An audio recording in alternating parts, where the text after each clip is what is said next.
Welcome to Film Feature 43. Today we're going to talk about what if Spider-Man had rescued Gwen Stacy. So before I get started with the comic, I just want to let you guys know I'm planning on having a giveaway of this comic to one of my subscribers.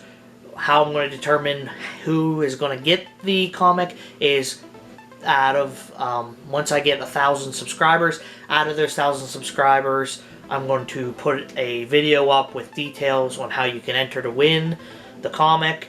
And so you want to subscribe now, hit the notification bell so you know when that video comes up, and share this with as many people as you can that is actually going to like this content.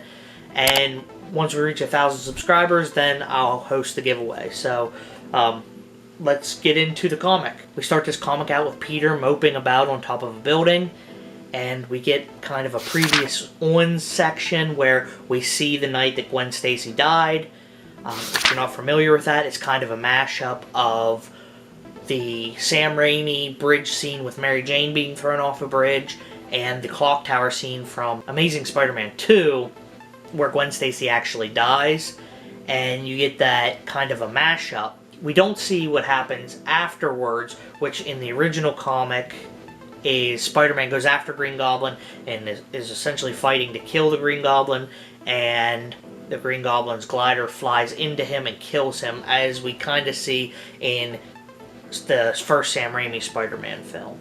So the Watcher's out there mucking about, and he sees Peter's really sad, and he says, well, if you think he's sad here, just wait until you see what could have happened if he would have saved Gwen Stacy. So essentially he's saying, if you're going to cry, let me give you something to cry about. And we kind of go into what could have happened if Spider-Man actually saved Gwen Stacy. So what happens first is Spider-Man saves her. He uses his body to break the impact of the fall, and that stops her from dying.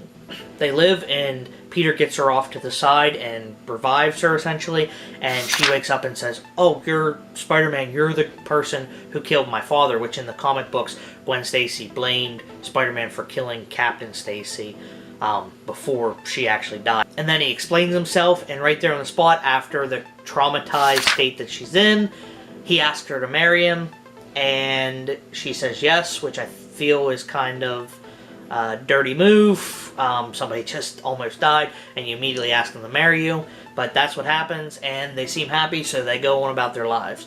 Spider-Man leaves her and goes after the Green Goblin. The Green Goblin's with all these crime bosses saying, hey, Spider-Man's dead, there's no way he can be alive, he just fell off his bridge. Spider-Man shows up and starts beating the stuffing out of all the crime bosses, and Green Goblin's like, oh crap, I gotta get out of here. He's really upset, so he makes a beeline for it, knowing Spider-Man's gonna come after him. He has an insurance policy. He puts an envelope in the mail, and we kind of see the same thing in Spider-Man Far From Home, where Mysterio actually does the same thing and sends the video of Spider-Man claiming that he's Peter Parker to J. Jonah Jameson. So I'll give you one guess where Green Goblin sent that letter. There you have it, folks. Conclusive proof that Spider-Man was responsible for the brutal murder of Mysterio. Norman Osborn, who is the Green Goblin in the comic books and in the first Spider-Man film, goes home, and his son Norman's there and is like, hey, you've got to stop doing this, Dad. And Green Goblin calls him a weasel and smacks him. Spider-Man comes in, and he tries to take Norman with him, and Harry runs up behind Spider-Man, and Spider-Man backhands him. So Harry can't catch a break, but he recovers rather quickly and is like, hey, Spider-Man, I know my dad has killed people, and I know that he attempted to kill your girlfriend, and I know he attempted to kill you numerous times, but could you be cool and let him go? And Spider-Man does, and leaves. And then we jump to the wedding. You have Flash Thompson as the best man, and him and Peter are really good friends in college. They become friends after Flash matures in high school, so we haven't really seen that aspect of Flash Thompson and Peter's relationship yet in the movies. Say penis, you say Parker, penis, Parker, penis, Parker.